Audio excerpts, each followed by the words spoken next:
Chapitre 5. La confession continue. Si votre confession s'arrêtait là, votre déclaration semblerait sensée. Mais heureusement, pour des millions de vos victimes, qui obtiendront leur salut à travers votre confession, cet entretien continuera jusqu'à ce que vous m'ayez fourni l'arme grâce à laquelle votre domination sur les peuples par les peurs et la superstition sera empêchée. Souvenez-vous, votre majesté, votre confession ne fait que commencer. Après avoir arraché la description des méthodes grâce auxquelles vous contrôlez les gens, je vous forcerai également à livrer la formule par laquelle votre contrôle pourra être brisé à volonté. Il est exact que je ne resterai pas ici assez longtemps pour vous vaincre, mais la publication que je laisse derrière moi sera immortelle, car elle représente la vérité. Vous ne craignez l'opposition d'aucun individu, car vous savez qu'elle sera courte, mais vous craignez la vérité. Vous craignez la vérité et rien d'autre, car elle peut rendre aux êtres humains, de manière lente mais définitive, la liberté par rapport à toute forme de peur. Sans l'arme de la peur, vous seriez impuissant et parfaitement incapable de contrôler chaque être humain. Est-ce vrai ou faux ? Je n'ai pas d'autre choix que d'admettre que ce que vous dites est vrai. Maintenant que nous nous comprenons, avançons dans votre confession. Mais avant de poursuivre, autant prendre le temps de me vanter un peu, maintenant que vous vous y êtes frotté. Je me limiterai à une question, celle dont la réponse me donnera toute la satisfaction que je désire. Est-il exact que vous ne contrôlez que les esprits de ceux qui ont permis à l'habitude de dériver, de se fixer sur eux ? Oui, c'est exact. J'ai déjà admis cette vérité des dizaines de fois. Pourquoi me tourmentez-vous en répétant la question ? La répétition est une chose puissante.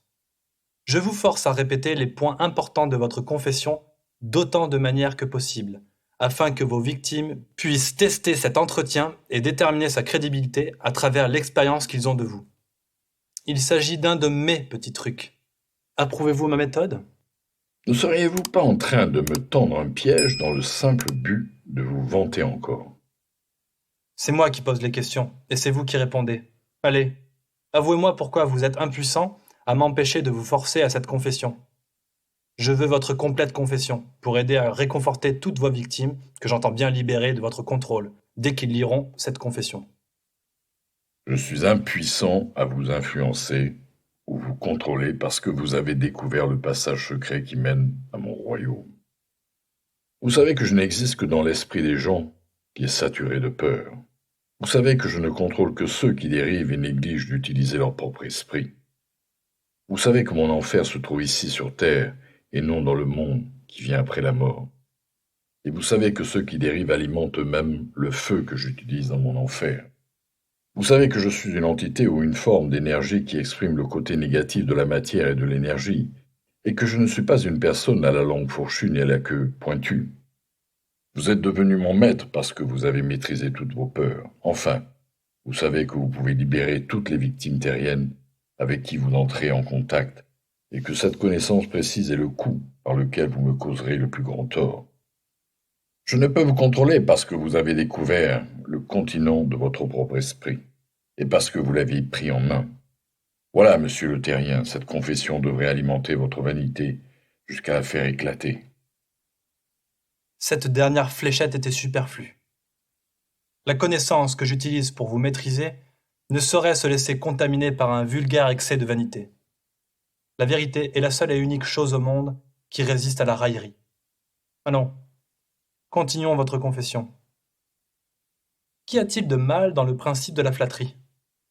L'utilisez-vous ou non ? Si je l'utilise, vous plaisantez. La flatterie est une de mes armes les plus utiles. J'assassine les petits et les grands avec cet instrument mortel. Votre aveu m'intéresse. Dites-moi donc comment vous utilisez la flatterie. Je l'utilise de tant de manières qu'il m'est difficile de savoir par où commencer. Avant de répondre en détail, je vous préviens que poser la question et publier mes réponses vous attirera un déluge de moqueries. J'assume. Poursuivez.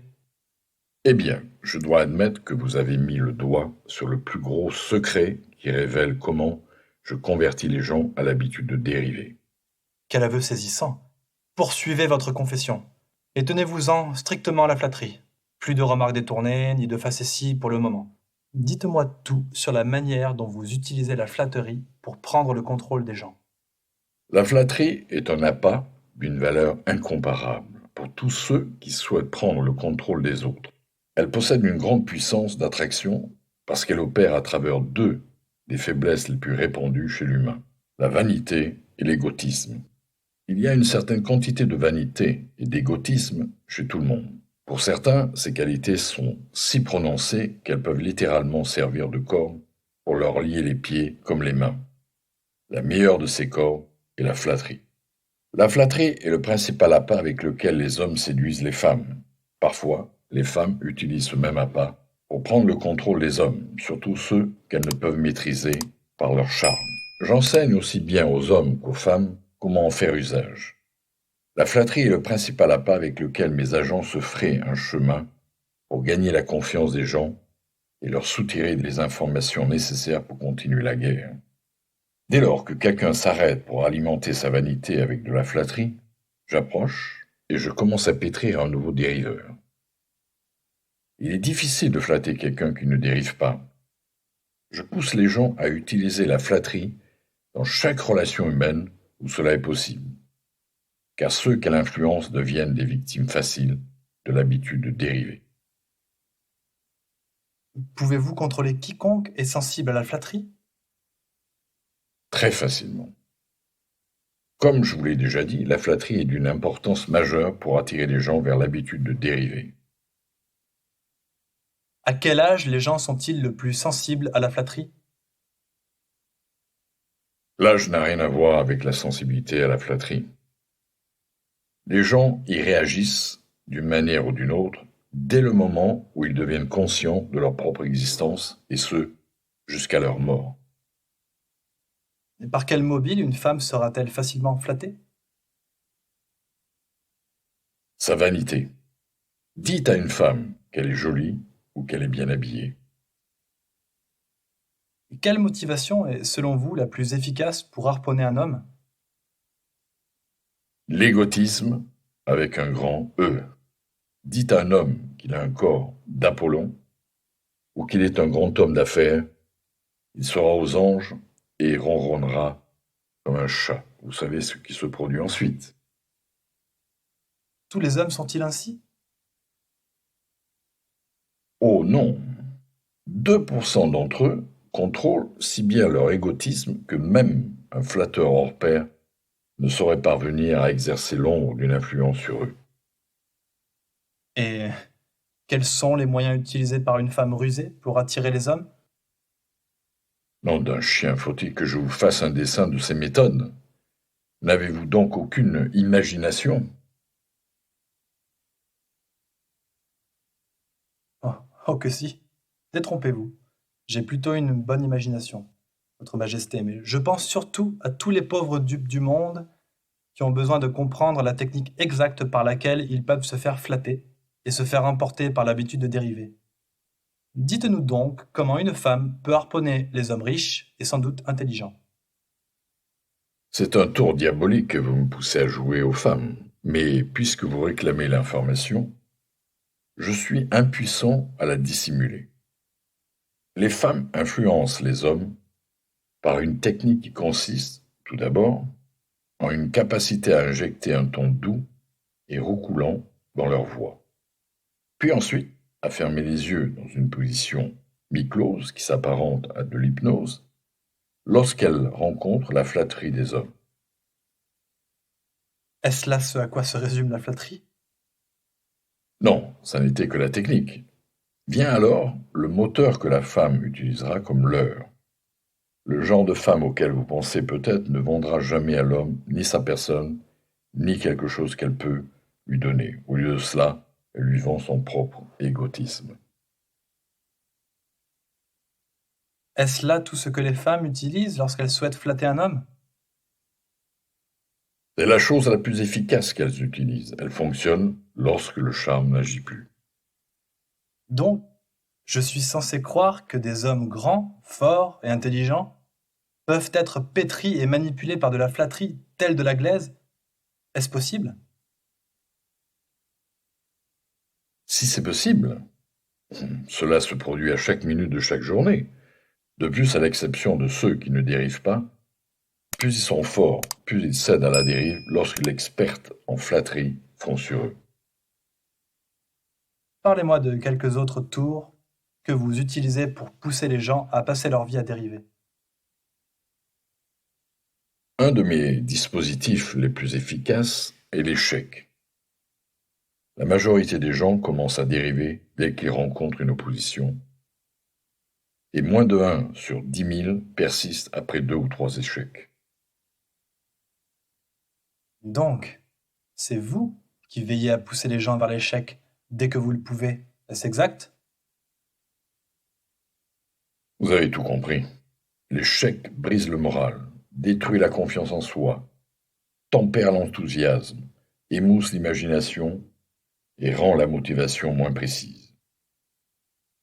Sans ces qualités, nul ne peut réussir de manière durable dans quelconque entreprise. Le monde a produit des milliers d'inventeurs avec des capacités supérieures à feu Thomas Edison. Mais ces hommes sont demeurés de parfaits inconnus alors que le nom d'Edison passera à la postérité parce qu'Edison a su convertir l'échec en tremplin vers la réussite, tandis que d'autres l'utilisaient comme alibi pour n'avoir obtenu aucun résultat. La capacité à surmonter l'échec sans se décourager a-t-elle été l'un des plus grands atouts d'Henry Ford? Oui, et cette même qualité est l'atout principal de tous les hommes qui réussissent de manière remarquable, quel que soit leur métier.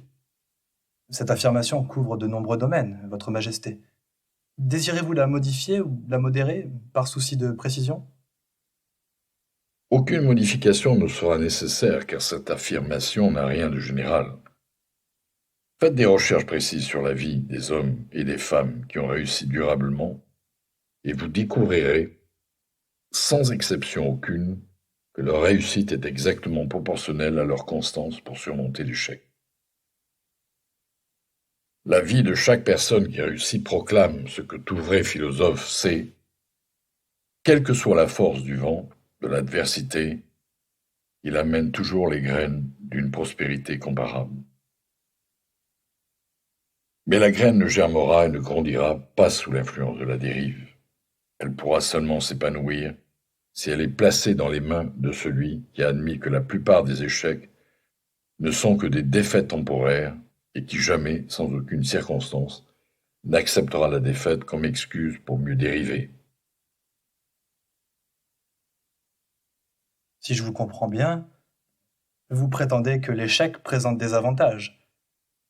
Cela ne semble pas raisonnable. Pourquoi essayez-vous de pousser les gens vers l'échec s'il présente pour eux des avantages? Il n'y a aucune contradiction dans mes propos. Cette contradiction apparente est due à votre insuffisance de compréhension. L'échec reste bénéfique tant qu'il ne conduit pas les gens à cesser leurs tentatives et commencer à dériver. Je persuade autant de gens que je le peux d'échouer aussi souvent que possible, pour la simple raison que moins d'1 sur 10 000 continuera d'essayer après 2 ou 3 échecs. Je ne suis pas inquiet du petit nombre qui transforme ces échecs en tremplin, car ces personnes font de toute manière partie de mon opposition. Ils ne dérivent pas et sont par conséquent hors d'atteinte. Votre explication éclaircit les choses. Donnez-moi donc quelques autres des ruses par lesquelles vous persuadez les gens à prendre les sentiers de la dérive. Un de mes trucs les plus efficaces est ce que vous appelez la propagande. C'est l'instrument le plus efficace pour pousser les gens à s'entretuer avec la guerre pour seul prétexte. L'intelligence de cette ruse consiste principalement dans la subtilité avec laquelle je l'utilise. J'instille la propagande dans les nouvelles du monde. Je l'enseigne dans les écoles privées et publiques. Je fais en sorte qu'elle se faufile jusqu'à la chair. Je dilue ses nuances dans chacune des images du cinéma. Je m'arrange pour qu'elle entre dans chaque foyer où se trouve une radio. Je l'injecte dans les publicités, sur les panneaux d'affichage, dans les journaux, à la télévision et à la radio. Je la répands dans tous les endroits où les gens travaillent. Je l'utilise pour remplir les tribunaux de divorce et elle me sert à détruire des entreprises et des secteurs entiers. C'est mon instrument principal pour déclencher des ruées vers les banques.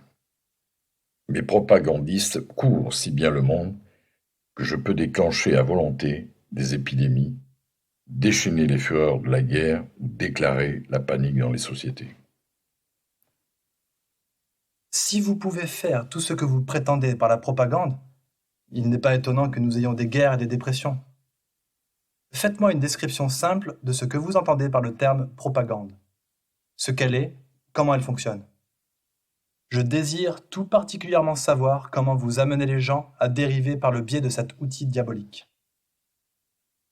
La propagande, c'est tout dispositif, plan ou méthode qui permet d'influencer les gens sans qu'ils ne puissent se rendre compte de leur manipulation ni de la source de cette influence.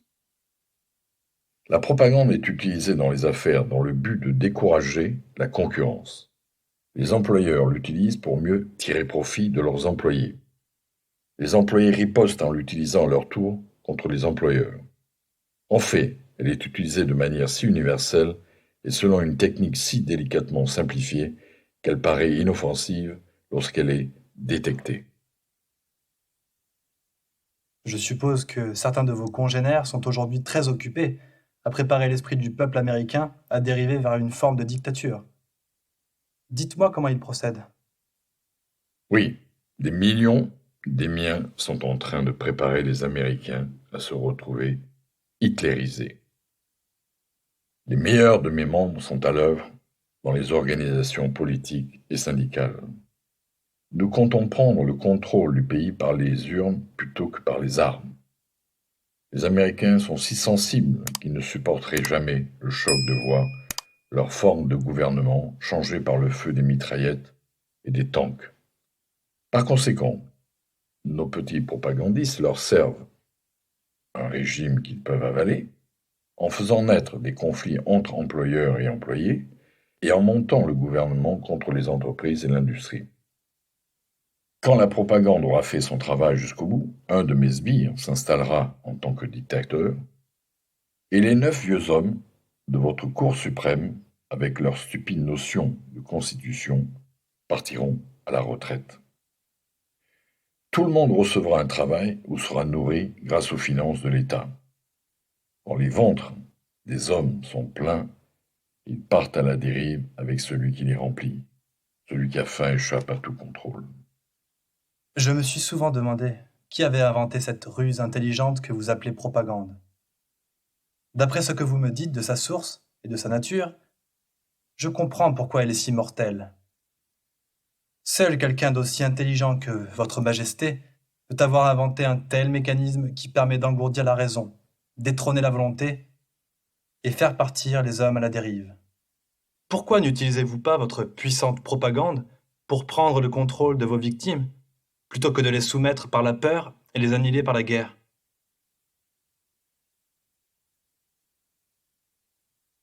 Qu'est-ce donc? La peur du diable, sinon la propagande. Vous n'avez pas bien observé ma technique, sinon vous auriez vu que je suis le plus grand propagandiste du monde. Je n'atteins jamais un but par des moyens directs et ouverts, si je peux facilement les atteindre par le subterfuge et la subtilité.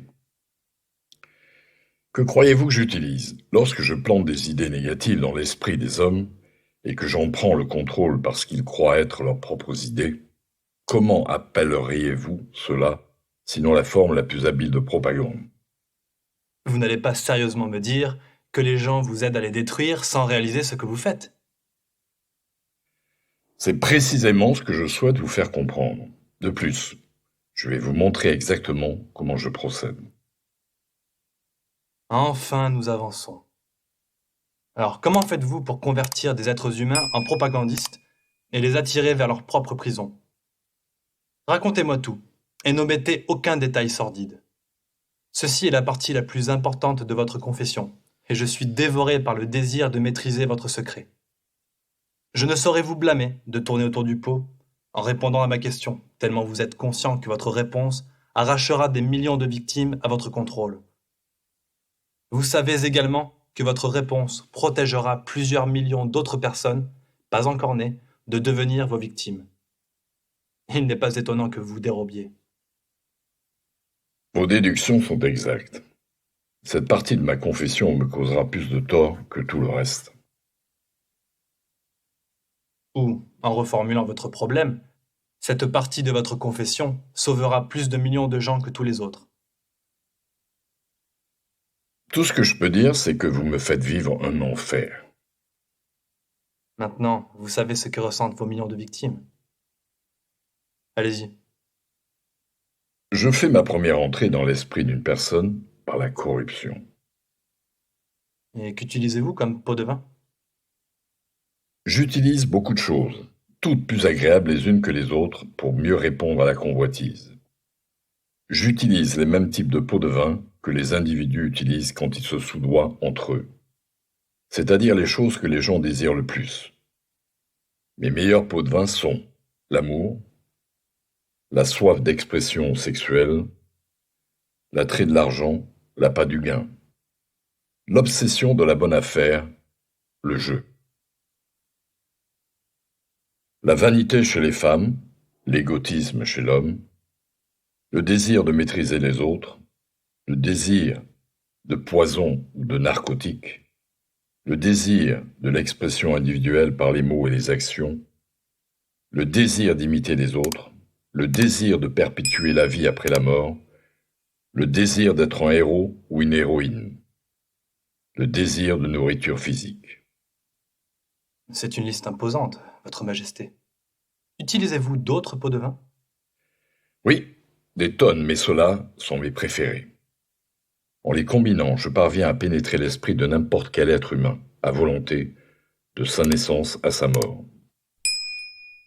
Vous voulez dire que ces pots de vin sont les clés qui vous permettent d'ouvrir silencieusement la porte de tout esprit dans lequel vous avez choisi de pénétrer? C'est exactement ce que je veux dire et que je parviens à faire. Qu'arrive-t-il lorsque vous pénétrez l'esprit de quelqu'un qui n'a pas encore l'habitude de dériver, mais qui appartient aux 98% de dériveurs potentiels? Je me mets immédiatement à l'œuvre pour occuper le plus de place possible dans l'esprit de cette personne. Si la plus grosse faiblesse de quelqu'un est le désir d'argent, je commence par lui agiter quelques piécettes sous le nez, au sens figuré. J'intensifie son envie et le pousse à courir après l'argent. Puis, lorsqu'il s'en approche, je l'éloigne de lui. C'est un de mes vieux tours. Au bout d'un certain nombre de fois, le pauvre diable cède et abandonne. Alors je contrôle un peu plus de place dans son esprit et j'y insère la peur de la pauvreté.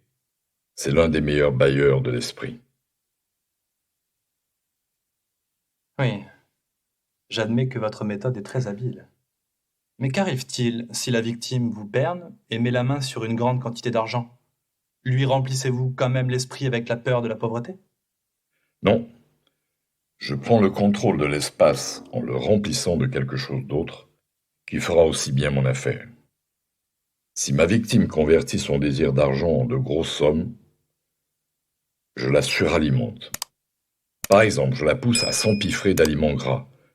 Cela ralentit sa capacité à réfléchir, met son cœur en péril et la place sur le chemin de la dérive. Puis, je la harcèle avec un empoisonnement intestinal causé par l'excès de nourriture qu'elle ingurgite. Cela ralentit également sa réflexion et la rend désagréable. Et si la victime n'est pas gourmande, quelles autres folies la poussez-vous à commettre pour qu'elle commence à dériver? Si la victime est un homme, je le piège grâce à son appétit sexuel. Une quête de sexe trop importante mène les hommes à dériver vers l'échec plus que toutes les autres causes combinées. Donc, la nourriture et le sexe sont deux appâts infaillibles. Est-ce exact? Oui, grâce à ces deux appâts, je peux prendre le contrôle de la majorité de mes victimes, sans oublier le désir d'argent, bien sûr. À en croire votre histoire, je commence à me dire que la richesse est plus dangereuse que la pauvreté. En fait, cela dépend de qui possède la richesse et de comment elle a été acquise. En quoi la manière dont l'argent est acquis peut-il être un avantage ou un inconvénient? En tout, Si vous ne me croyez pas, regardez ceux qui gagnent les fortunes rapidement, sans avoir eu le temps d'acquérir la sagesse qui va avec, et observez comment ils utilisent leur argent. Pourquoi, à votre avis, les enfants des hommes riches obtiennent-ils rarement des réussites égales à celles de leurs parents? Je vais vous le dire. C'est parce qu'ils ont été privés de l'autodiscipline qui vient avec l'obligation de travailler. Regardez donc toutes ces stars du cinéma ou ces athlètes qui se retrouvent soudainement à la fois idolâtrés tels des héros et en possession de sommes d'argent conséquentes. Observez à quelle vitesse j'interviens et dans la plupart des cas, prends leur contrôle. Souvent par le sexe, le jeu, la nourriture et l'alcool. Grâce à ces appâts, je capture, je contrôle la plus grande et la meilleure partie des gens aussitôt qu'ils ont de grosses sommes d'argent entre les mains. Qu'en est-il de ceux qui acquièrent de l'argent lentement en rendant un service utile? Sont-ils tous aussi faciles à piéger? Oh, je les attrape quand même, mais en général, je dois changer d'appât. Certains désirent une chose, certains en désirent une autre. Lorsque cela sert mes intérêts au mieux, je fais en sorte qu'ils obtiennent ce qu'ils désirent le plus. Mais je m'arrange pour y adjoindre une pincée de ce dont ils ne veulent pas. Cette pincée est précisément ce qui va les faire dériver. Voyez-vous comment je fonctionne? C'est vraiment très astucieux. Vous attirez les gens par l'intermédiaire de leurs désirs naturels, mais vous glissez votre poison mortel dans l'objet de leurs désirs dès que vous le pouvez. Vous commencez à comprendre. Voyez-vous, je joue, pour ainsi dire, sur les deux tableaux. D'après ce que vous dites, j'en déduis que vous n'avez pas trouvé le moyen de pousser quelqu'un qui ne dérive pas à vous aider à prendre le contrôle de son esprit en l'appâtant par vos moyens de corruption habituels. Est-ce juste? C'est parfaitement exact. Je sais rendre mes pots de vin très attrayants, même pour ceux qui ne dérivent pas, et je le fais parce que j'utilise comme appât les choses que les gens désirent naturellement, mais celui qui ne dérive pas ressemble à un poisson qui dérobe l'appât sans mordre à l'hameçon. Celui qui ne dérive pas prend ce qu'il veut de la vie, mais il le prend selon ses propres règles. Celui qui dérive prend tout ce qu'il peut obtenir, mais il le fait selon mes règles. Dit d'une autre manière, celui qui ne dérive pas emprunte de l'argent à un vrai banquier, lorsqu'il le souhaite, et paie les intérêts qui conviennent. Celui qui dérive engage sa montre chez le prêteur sur gage et paie un taux d'intérêt suicidaire pour son crédit. Donc, selon ce que vous dites, j'en conclus que vous êtes intimement mêlé à toutes les difficultés et souffrances des gens, même si votre présence n'est pas visible. Mes ouvriers les plus réfractaires sont souvent mes meilleurs ouvriers. Voyez-vous, mes ouvriers les plus récalcitrants sont ceux que je ne peux contrôler avec mon arsenal de pots de vin. Des gens que je dois maîtriser par la peur ou une quelconque forme de malheur. Ils ne souhaitent pas me servir, mais ils ne peuvent l'éviter car ils sont liés à moi pour l'éternité par l'habitude de dériver. Je commence à mieux comprendre votre technique.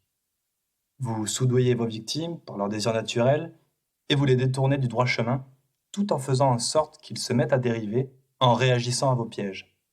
S'ils refusent de réagir, vous semez la graine de la peur dans leur esprit ou vous les piégez par le malheur pour mieux les enchaîner pendant qu'ils sont encore faibles. Est-ce bien là votre méthode? C'est exactement ainsi que je fonctionne. Malin, n'est-ce pas? Quels sont vos propagandistes préférés? Les jeunes ou les vieux? Les jeunes, bien sûr. La plupart des pots de vin les influencent plus facilement que les gens dont le jugement est plus mûr. De plus, ils resteront à mon service plus longtemps. Votre Majesté m'a donné une description claire de la dérive. Dites-moi ce qu'il faut faire pour s'immuniser contre l'habitude de dériver. Je veux une formule complète qui puisse être utilisée par n'importe qui. Chaque être humain, normalement constitué, possède en lui un système de défense anti-dérive. Et celui-ci est facile d'accès.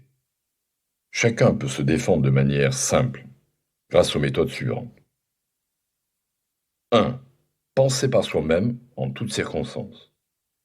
Le fait que l'être humain n'ait de contrôle total sur rien, à l'exception de ses propres pensées, est très significatif. 2. Décider de manière absolue ce que vous désirez de la vie, puis créer un plan pour l'atteindre et, s'il le faut, être prêt à sacrifier tout le reste plutôt que d'accepter la défaite permanente. 3. Analyser l'échec temporaire, quelle qu'en soit sa nature ou sa cause, et en extraire la graine d'un bénéfice équivalent de même valeur. 4. Être prêt à rendre un service utile, de valeur équivalente, à toutes les choses matérielles que vous demanderez de la vie, et commencer par rendre ce service en premier. 5. Reconnaître que votre cerveau est un récepteur qui peut être syntonisé pour recevoir des communications de l'entrepôt universel de l'intelligence infinie, pour vous aider à transmuter vos désirs en leur équivalent physique. 6. Reconnaître que votre meilleur atout est le temps, la seule chose qui vous appartienne totalement, à l'exception de la faculté de penser, et la seule chose que l'on puisse façonner en toute chose matérielle désirée. Gérez votre temps tel un budget, afin de ne pas le gaspiller. 7. Reconnaître la vérité qui dit que le diable se sert généralement de la peur pour remplir les parties inoccupées de votre esprit. Ce n'est qu'un état d'esprit que vous devez contrôler en remplissant cet espace de la foi en votre capacité à obtenir que la vie vous apporte tout ce que vous lui demandez. 8. Quand vous priez, ne suppliez pas. Demandez ce que vous voulez en insistant sur le fait que vous n'accepterez rien d'autre. 9. Reconnaître que la vie est exigeante. Soit vous la maîtrisez, soit elle vous maîtrise. Il n'y a pas de demi-mesure ou de compromis possible. N'acceptez jamais de la vie quelque chose dont vous ne voulez pas. Si l'on vous force temporairement à recevoir quelque chose dont vous ne voulez pas, vous pouvez, intérieurement, refuser de l'accepter, ce qui ouvrira la voie à ce que vous voulez. 10. Et enfin, se souvenir que vos pensées dominantes attirent leur équivalent physique, par une loi de la nature avérée, et ce, par le chemin le plus court et le plus pratique. Faites attention à ce sur quoi vos pensées s'attardent. Cette liste est imposante. Donnez-moi une formule simple qui combinerait ces 10 points. Si vous deviez les combiner en un seul, quel serait-il ? Soyez précis dans tout ce que vous faites et ne gardez jamais à l'esprit des pensées inachevées. Prenez l'habitude de parvenir à des décisions arrêtées sur toute chose. Peut-on rompre l'habitude dérivée ou devient-elle permanente une fois prise ? Cette habitude peut être rompue si la victime a suffisamment de volonté et si elle s'y prend à temps. Il existe un point au-delà duquel cette habitude est bien trop ancrée pour être rompue. Au-delà de ce point, la victime m'appartient. Elle s'apparente à une mouche prise dans une toile d'araignée. Elle peut se débattre, mais elle ne s'en sortira pas. Chaque mouvement la fait s'empêtrer un peu plus. La toile dans laquelle je prends mes victimes pour toujours est une loi de la nature qui n'a pas encore été identifiée, ni comprise par les hommes de science. Pensez aux innombrables athlètes qui sont devenus des stars incontestables pour mieux s'écraser et flamber leur argent si vite acquis et consumer leur gloire. Et pensez aux millions de jeunes gens qui les admiraient. Pensez aux gagnants du loto qui finissent par tout perdre en quelques années. Serait-ce par la dérive, une retombée du jeu ? Ces cycles seraient-ils créés et orchestrés par le diable ?